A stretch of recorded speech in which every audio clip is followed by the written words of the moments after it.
Саламатсыздар ма?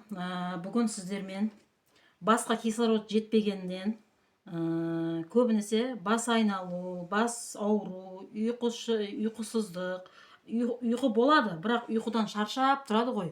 Бұл көпшілігіміздің проблемамыз негіз бар ғой. Қазір күнде көбінесе телефонды түнімен көреміз, түнімен шұқылаймыз да, азанда ұйқымыз қанбай, тура сондай жағдай болады. Басқа кислород жетпегені.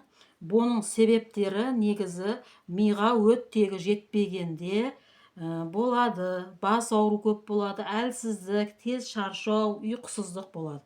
Қазір мен сіздерге басқа кислород жетпегеннен жетпегеннің несіне біз осы неге кәдімгі осы арт жаққа, әсіресе мына острохондроз жағы, мына острохондроз болады ғой, сол острохондроз болғандан кейін басқа миға кислород жетпейді. Мына бас демалмайды кәдімгідейші. Қазір соның несіне мен сіздерге массаж жасап көрсетемін. Үй жағдайында беймарал осы нені істей берсеңіздер болады. Так, бісміллә. Бірінші жақсылап бір майлап қызартып аламыз. Қатты бас ауырғаннан уже көресіздер ғой. Мына жақтарды да істейміз.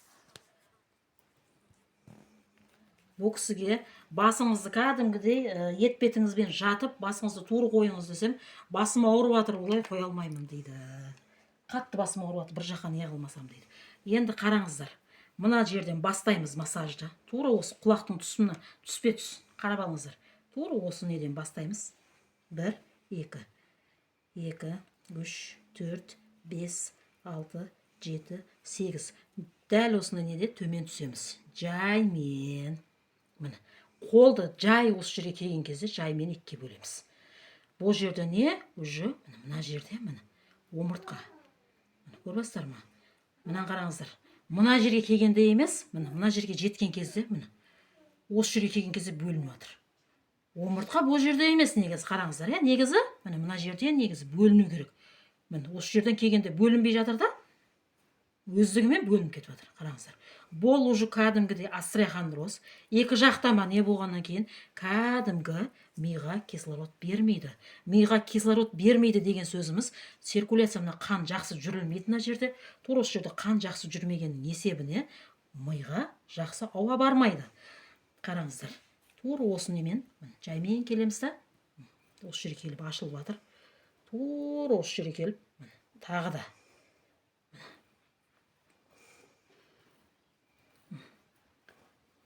осы точкамен тек қана бұл жерге бұлай уқалау емес, точно істеу керек. Тағы да ескертем, тағы да тур сондай нені қайталаймыз. Құлақтан бұлайны өлшейміз. Бастың ортасы. Қай жерге келді? Екі жағынан осылай басып, точно басып кете береміз. Міне, басып. Міне. Уже қараңыздар, бір істегеннен уже қараңыздар. Міне. Тура осылай істеп кетеміз. Бұл массажды 10 күн. Массажистке бармасаңыздар да, өз үйлеріңізде жолдастарыңызға істетіңіздер. Егер жас болсаңыздар, қыздар болсаңыздар, сіңілдеріңізге, әпшелеріңізге істетіңіздер. Жас жігіт болсаңыздар, сол әпшелеріңізге, сіңілдеріңізге, ағаларыңызға да істетіңіздер. Бірақшы біреулер білесіздер ма, тура осындай жерім ауырып жатыр дейді да, бастырып жатады балдарғашы. Ол қателік. Өте қателік ол. Егер тура осы қан жақсы кислород бармай жатыр деп жатырмыз, тура сол жерді бала осылай басса, ол наоборот тура осы көпірді бітелтіріп қояды. Түсінматсыздар ғой, міне. Кәдімгі жұмсап уже. Енді қараңыздар, мен тағы да бір көрсетемін. Уже бұны 4-ші рет осылай алып бардық. Енді қараңыздар. Тағы да құлақ несін өлшейміз. Міне осы жерден 1, 2, 3, 4, 5. Енді қолымыз қай жерге келіп бөлініп жатыр? Міне. Уже жаңа мына жерден бөлініп жатыр еді. Енді міне қараңыздар. Осы жерден келіп міне істеп алып барамыз. Ұйқы деген массаждан кейін вообще зор болады. Мысалға, қанға басқа кислород жақсы бармағаннан кейінші адам ұйықтайды, бірақ ұйқысы қанбайды. Ұйқысы қанбағанда қалай? Бір жаман түстер көрем деп айтады. Клиенттер айтады, бір жаман түстер көрем дейді. Кәдімгідей таудан құлап кетіп жатқанымды көрем дейді. Мысыр ма? Или болмаса одан да бетер қорқынышты түстерді көріп жатырмын дейді. Міне осылай. Екі саусақты жастар тура осы жерден. Точный массажды осындай жерлермен, мынау саусақтың нелерімен істеледі. Қараңыз. Міне. 1 2 3 міне 4 5. Басқа кислород жетпегенде тура осы жер массаж болды. Басқа жер массаждың керегі жоқ. Міне кейін уже міне осы жер болғаннан кейін жайменен құлаққа өту керек. Қараңыздар. Ол не үшін құлаққа дейсіз, иә? Кейбіреулердің осындай басқа мына кислород жетпегеннен кейін, миға өттегі жақсы кислород жетіспегеннен кейін не болады? Құлақ шуылдай бастайды. Қараңыздар. Дәл осы массажды 10 күн алсаңыздар, құлақ шуылдағанда барлығы басылады. Қараңыздар, міне. Құлақты қалай? Міне. Тура осылай, міне. Екіге бүктеп, міне. Екіге бүктеу керек, міне. Тура осылай тарту керек. Мен көрбастыра қатты бүйтіп тартып атқан жоқпын. Міне, жұмсақ қылып бүктейміз. Бүйтіп, міне. Сонда құлақ шуылдағаны кәдімгідей басылады.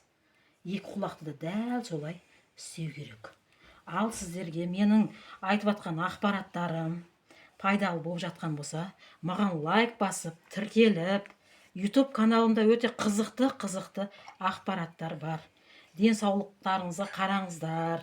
Мен сіздерге өте керемет пайдалы кеңестер беріп жатырмын.